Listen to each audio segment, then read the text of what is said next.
turns 19, the man in the gray suit removes him from the townhouse without notice, setting him up in a modestly sized flat with a view of the British Museum. At first he assumes that it is only a temporary matter.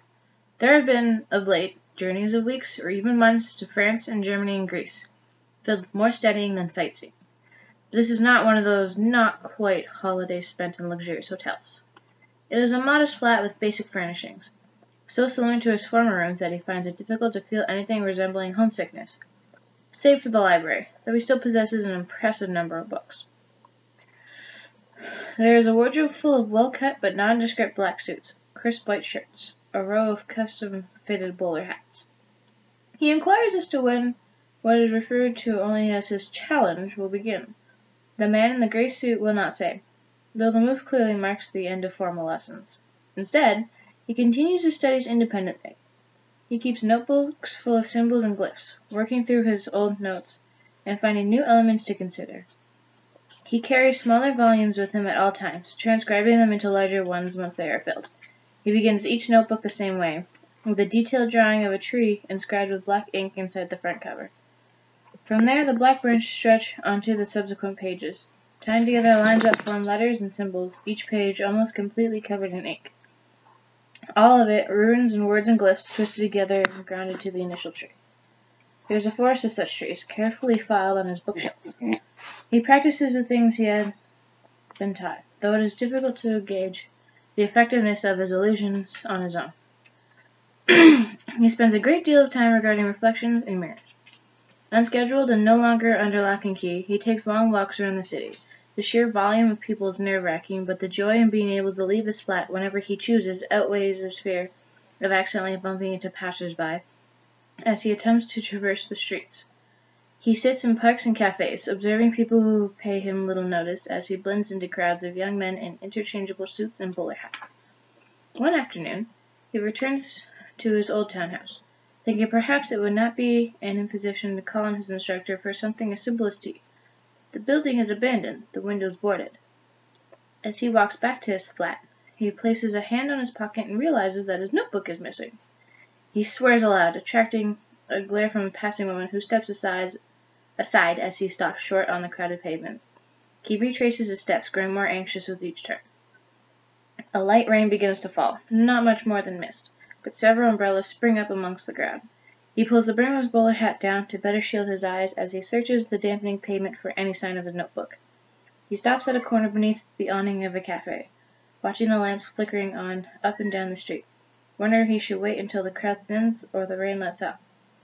Then he notices that there is a girl standing some paces away, also sheltered beneath the awning, and she is poring over the pages of a notebook that he is quite certain is his own. She is perhaps 18, perhaps a bit younger. Her eyes are light and her hair is an indeterminate color that cannot seem to decide if it is blonde or brown. She wears a dress that would have been quite fashionable 2 years ago and is damp from the rain. He steps closer, but she does not notice. She stays completely absorbed in the book. She has even removed one of her gloves to better handle the delicate pages. He can now see that it is indeed his own journal, open to a page with a card pasted onto it, printed with winged creatures crawling over a spoked wheel. His handwriting covers the card and the paper around it, incorporating it into solid text. He watches her expression as she flips through the pages, a mixture of confusion and curiosity. "I believe you have my book," he says after a moment.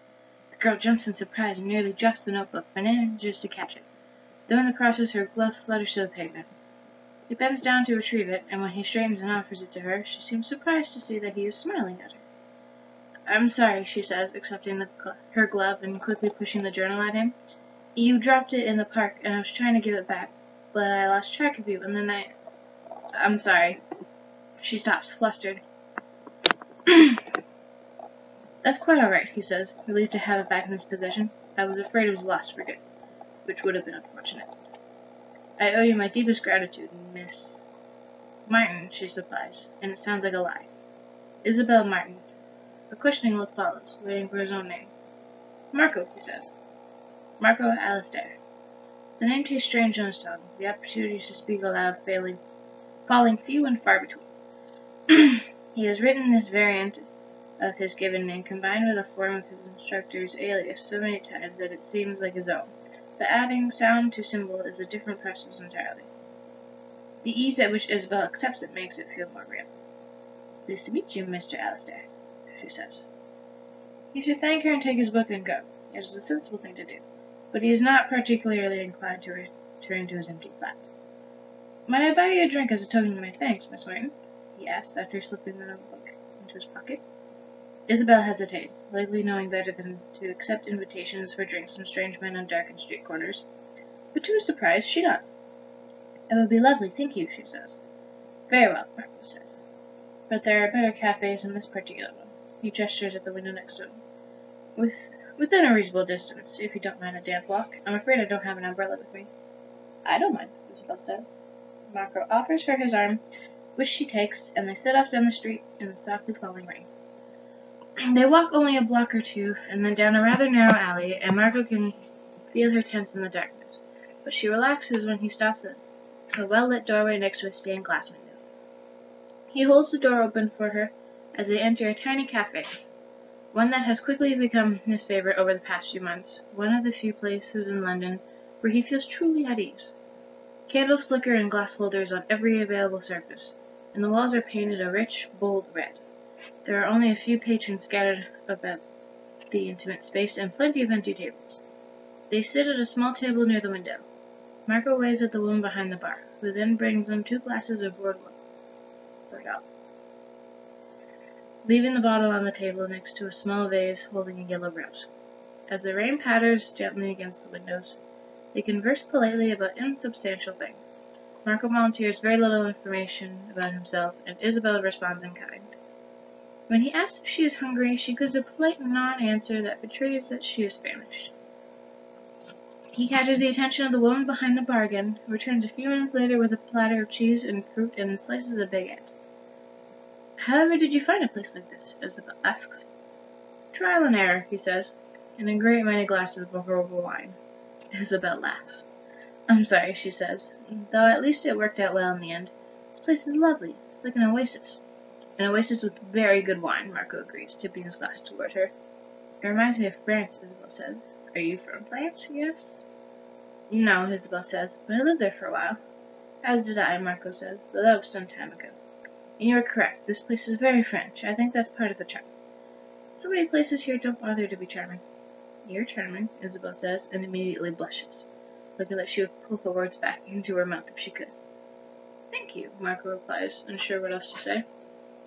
I'm sorry, Isabel says, clearly flustered. I didn't mean to. She trails off, but perhaps emboldened by a glass and a half of wine, she continues. There are charms in your books, she says. She looks to him for a reaction, but he says nothing as she looks away. Charms, she continues to fill the silence. Talismans, symbols. I don't know what all of them mean, but they are charms, are they not? She takes a nervous sip of her wine before daring to look back at him. Marco chooses his words carefully, wary about the direction the conversation is taking. And what does a young lady who once lived in France know of charms and talismans? He asks. Only things I've read in books, she says. I don't remember what all of them mean.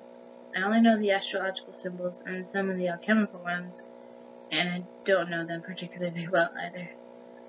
She pauses, as though she cannot decide whether or not she wants to elaborate, but then she adds, La Roue de Fortune, the Wheel of Fortune, the card in your book. I know that card. I have the deck myself. While earlier, Marco had determined her to be little more than mildly intriguing and fairly pretty, this revelation is something more. He leans into the table, regarding her with considerably increased interest than he had moments before. Do you mean you read the tarot, Miss Martin? He asks. Isabel nods. I do. At least I try, she says. Only for myself, though, which I suppose is not really reading. It's just something I picked up a few years ago. Do you have your deck with you, Marco asks. Isabel nods again. I'd very much like to see it if you don't mind, he adds, when she makes no move to take it from her bag. Isabel glances around the cafe at the other patrons. Marco gives a dismissive wave. Don't worry yourself about them, he says. It takes a great deal more than a deck of cards to frighten this lot. But if you'd rather not, I understand. No, I don't mind, Isabel says, picking up her bag and carefully pulling out a deck of cards wrapped in a scrap of black silk. She moves the cards from their covering and places them on top of the table. May I? Marco asks as he moves to pick them up. By all means, Isabel answers, surprised. Some readers do not like other people touching their cards, Marco explains, recalling details from his divination lessons as he gently lifts the deck. And I would not want to be presumptuous. Turns over the top card, the Betrayal, the Magician. Marco cannot help but smile at the card before placing it in the pile. Do you read? Isabel asks him. Oh, no, he says. I am familiar with the cards, but they do not speak to me, not in ways enough to properly read. He looks up from the cards at Isabel, still not certain what to make of her. They speak to you, though, do they not? I have never thought of it that way, but I suppose they do, she says. She sits quietly, watching him flip through the deck. He treats it with the same care she showed with his journal, holding the cards delicately by their edges. When he has looked through the entire deck, he places them back on the table. They are very old, he says. Much older than you, I would venture to guess. When I inquire as to how they came into your possession, I found them in a jewelry box in an antique shop in Paris, years ago, Isabel says. The woman there wouldn't even sell them to me. She just told me to take them away, get them out of her shop. Devil cards, she called them. Cards through the avenue. People are naive about such things, Marco says, a phrase often repeated by his instructor as both admonishment and warning. They would rather write them off as evil than attempt to understand them. Unfortunate truth, but a truth nonetheless. What is your notebook for? Isabel asks. I don't mean to pry, I just found it interesting. I hope you will forgive me for looking through it. Well, we are even on that matter now that you have allowed me to look through your cards, he says. But I am afraid it is rather complex, and not the easiest of matters to explain, or to believe. I can believe quite a lot of things, Isabel says. Marco says nothing, but watches her as intently as he had regarded her cards. Isabel holds his gaze and does not look away. It is too tempting to have found someone who might even begin to understand the world he has lived in almost his entire life. He knows he should let it go, but he cannot. I could show you if you wish, he asks after a moment. I would like that, Isabel says. They finish their wine and Marco settles the bill with the woman behind the bar. He places his bowler hat on his head and takes Isabel's arm as they leave the warmth of the cafe, stepping out once again into the rain. Marco stops abruptly in the middle of the next block, just outside a large gated courtyard. It is set back from the street, a cobblestone alcove formed by grey stone walls. This will do, he says. He leads Isabel off the pavement into the space between the wall and the gate, positioning her so her back is against the cold wet stone, and stands directly in front of her, so close that she can see each drop of rain on the brim of his bowler hat. Do for what? She asks, apprehension creeping into her voice. The rain is still falling around them, and there is nowhere to go. Marco simply raises a gloved hand to quiet her, concentrating on the rain and the wall behind her. He has never had someone to try this particular feat on before. He is uncertain he will even be able to manage it. Do you trust me, Miss Martin? He asks, watching her with the same intense stare from the cafe. Only this time his eyes are barely inches from her own. Yes, she says without hesitation. Good, Marco says, and with a swift movement he lifts his hand and places it firmly over Isabel's eyes. Startled, Isabel freezes. Her vision is obscured completely. She can see nothing and feels only the damp leather against her skin. She shivers, and is not entirely sure it is due to the cold or the rain. A voice close to her ear whispers words she has to strain to hear and that she does not understand. And then she can no longer hear the rain, and the stone wall behind her feels rough when moments before it had been smooth. The darkness is somehow brighter, and Marco lowers his hand. Blinking as her eyes adjust to the light, Isabel first sees Marco in front of her, but something is different. There are no drops of rain on the brim of his hat. There are no drops of rain at all. Instead, there is sunlight, casting a soft glow around him. That is not what makes Isabel gasp. What elicits the gasp is the fact that they are standing in a forest, her back pressed up against a huge ancient tree trunk. The trees are bare and black, their branches stretching into the bright blue expanse of sky above them. The ground is covered in a light dusting of snow that sparkles and shines in the sunlight. It is a perfect winter day, and there is not a building in sight for miles, only an expanse of snow and wood. A bird calls in a nearby tree, and one in the distance answers it. Isabel is baffled. It is real. She can feel the sun against her skin and the bark of the tree beneath her fingers. The cold of the snow is palpable, though she realizes her dress is no longer wet from the rain. Even the air she is breathing into her lungs is unmistakably crisp country air, with not a hint of London smog. cannot be, but it is real. This is impossible, she says, turning back to Marco. He smiles, his bright green eyes dazzling in the winter sun. Nothing is impossible, he says. Isabel laughs. The high-pitched, delighted laugh of a child. A million questions run through her head, and she cannot properly articulate any of them. Then a clear image of a card springs suddenly into her mind. The Bechdel. You're a magician, she says. I don't think anyone has actually called me that before, Marco responds. Isabel laughs again, and she is still laughing when he leans closer and kisses her. The pair of birds circle overhead as a light wind blows through the branches of the trees around them. Two passers-by on the darkened London street, they look nothing out of the ordinary, only young lovers kissing in the rain.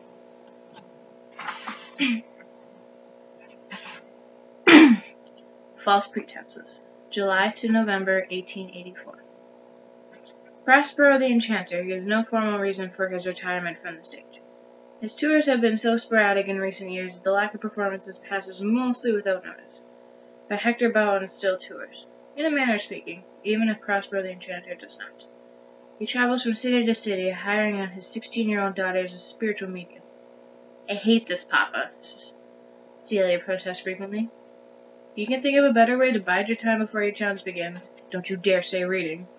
And you are welcome to it, provided it makes as much money as this does. Besides, it is good practice for you to perform in front of an audience.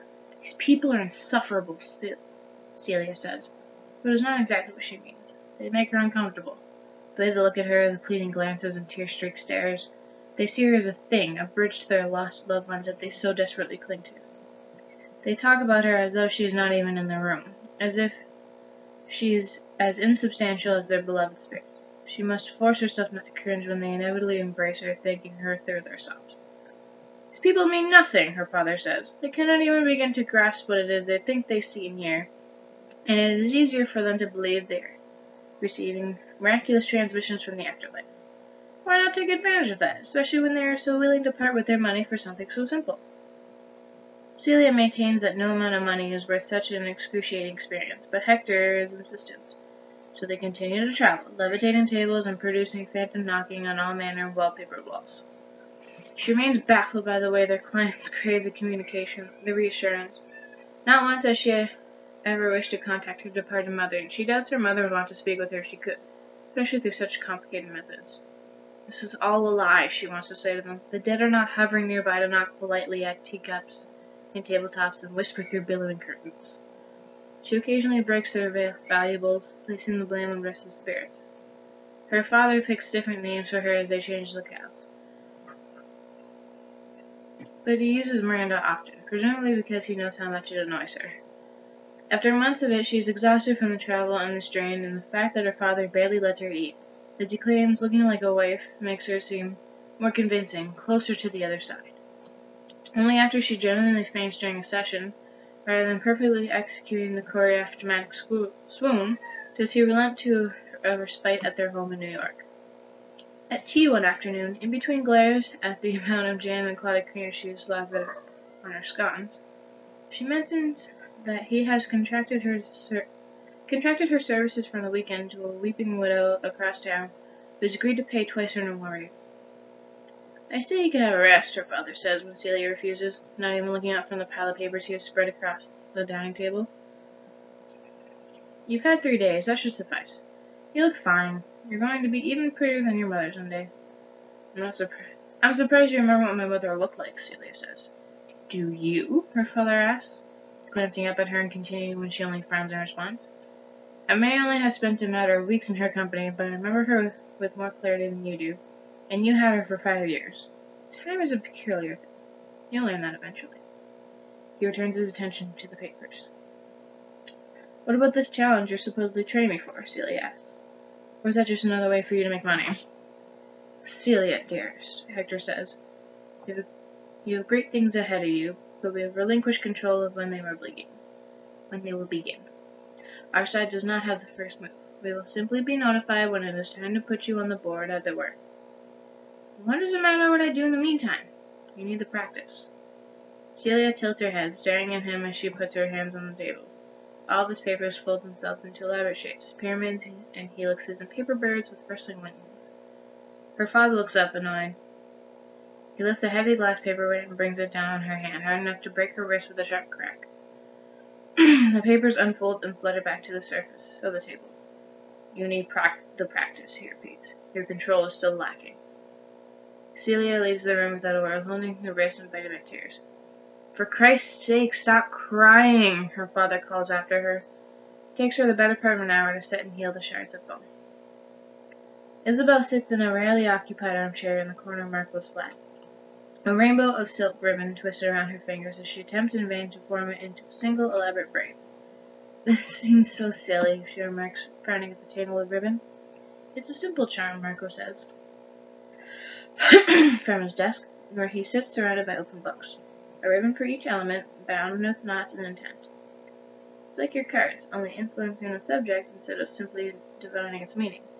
But it won't work if you don't believe it will. You know that. Perhaps I am not in the proper mood to believe it, Isabel says, loosening the knots and putting the ribbons aside, letting them cascade over the arm of the chair.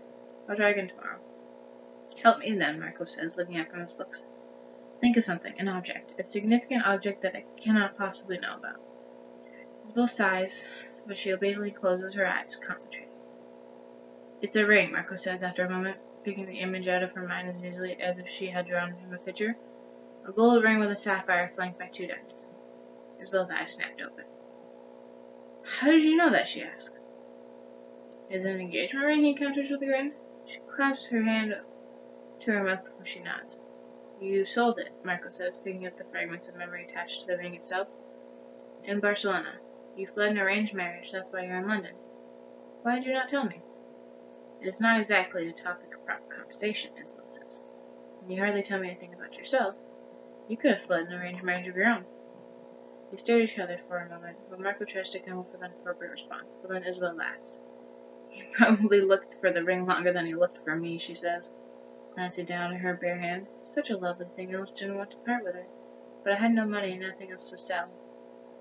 Marco starts to say he can tell she received quite a good price for the ring.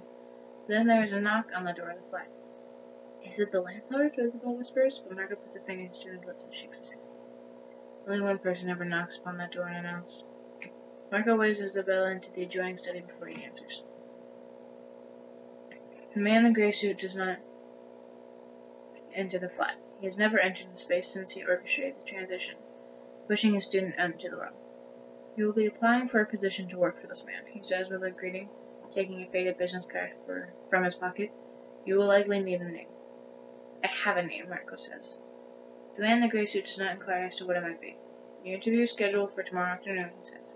I've handled a number of business matters for Monsieur Lefebvre of late, and I've put in a strong recommendation. We should do whatever is needed to secure the position. Is this the beginning of the challenge? Marco asks. This is a preliminary maneuver to place you in an advantageous position.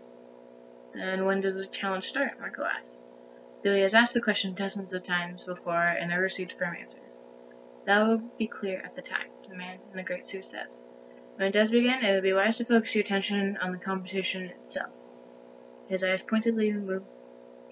pointedly to the closed door to the study, without any distractions.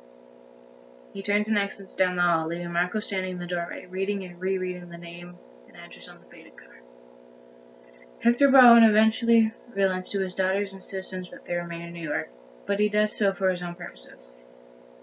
While he makes occasional comments that she should be practicing more, for the most part he ignores her, spending his time alone in the upstairs parlor. Celia is quite pleased with the arrangement and spends most of her time reading. She sneaks out to bookstores, surprised when her father does not inquire as to where the piles of freshly bound volumes came from. And she does practice, often, breaking all manners of things around the house in order to put them back together again, making books fly around her room like birds, calculating how far they can travel before she must adjust her technique. She becomes quite adept at manipulating fabric, altering her gowns as expertly as a master tailor to accommodate the weight she has regained, her body feeling like her own again. She has to remind her father to come out of the parlor for meals, though lately he has refused more and more often, rarely leaving the room at all. Today he will not even respond to her insistent knocking. Irritated, and knowing he has charmed the lock so she cannot unlatch them without his own keys, she kicks the door with her boot, and to her surprise, it swings open. Her father stands by a window, intently watching his arm as he holds it out in front of him, the sunlight filtering in through the frosted glass and falling over his sleeve.